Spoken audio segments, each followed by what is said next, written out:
ছেলেটি আল্লাহকে প্রায় ভুলেই গিয়েছিল, কিন্তু তার জীবনের শেষ মুহূর্তে করা একটি সিজদা বদলে দিল তার পুরো জীবন। রায়হান ছিল একজন তরুণ।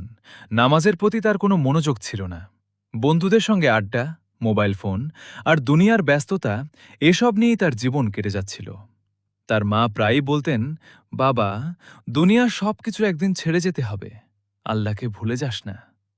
রায়হান হেসে বলতো, মা, এখন তো বয়স আছে, পরে নামাজ পড়ব। কিন্তু এক রাতে হঠাৎ রায়হান প্রচণ্ড অসুস্থ হয়ে পড়ল। তাকে দ্রুত হাসপাতালে নেওয়া হলো। ডাক্তার পরীক্ষা করে বললেন, অবস্থা খুবই সংকটজনক। হাসপাতালের বিছানায় শুয়ে রায়হান প্রথমবার নিজের জীবনটার দিকে ফিরে তাকাল। সে ভাবল, আমি সারা জীবন কি করলাম?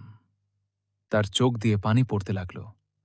তারপর সে ধীরে ধীরে মাকে বলল, মা, আমাকে একটু বসিয়ে দাও, আমি নামাজ পড়তে চাই। মা কাঁদতে কাঁদতে তাকে ধরে দাঁড় করালেন। রায়হান নামাজ শুরু করল। আর যখন সে সিজদায় গেল, তখন তার চোখের পানি মাটিতে পড়ে ভিজে গেল।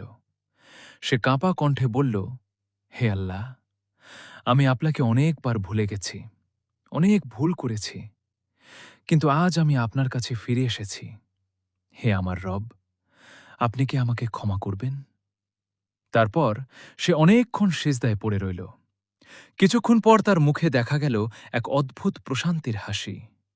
মা কাঁদতে কাঁদতে বললেন, বাবা, কি হল?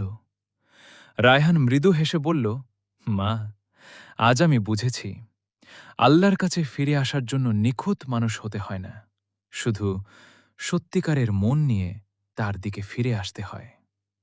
বন্ধুরা, আমরা অনেকেই বলি আরেকটু পরে নামাজ শুরু করব, আরেকটু বড় হয়ে আল্লাহর পথে আসব, কিন্তু আমরা কেউ জানি না আমাদের সেই পরে আসলে আসবে কিনা।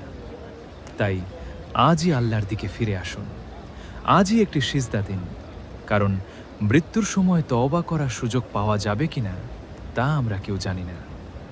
হয়তো এই মুহূর্তটি আপনার জীবনে আল্লাহর দিকে ফিরে আসার সবচেয়ে সুন্দর সুযোগ। আল্লাহ আমাদের সবাইকে তার পথে ফিরে আসার তৌফিক দান করুন।